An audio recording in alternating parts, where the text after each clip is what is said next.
করে, হাত পাকে ফেল করে না। চমৎকার একটা কথা শুনেন, চমৎকার কথা। কত বড় ধোঁকাবাজ!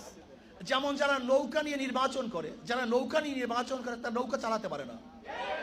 নৌকা কিন্তু গরিবের প্রতীক, গরিবরা চালায়। যারা ধানের শীষে নির্বাচন করে তারা কিন্তু ধান কাটতে পারে না।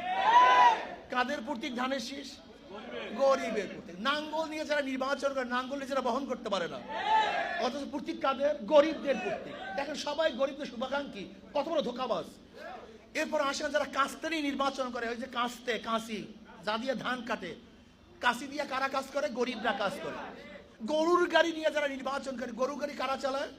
গরিবরা চালায়। কিন্তু যারা নির্বাচন করে একজনও গরুগুলো চালাতে, তার মানে ওদের কথায়, ওদের কাজে, ওদের মার্কার মধ্যে সব জায়গায় গরমিল, কোন জায়গায় সবই ধোঁকাবাজি।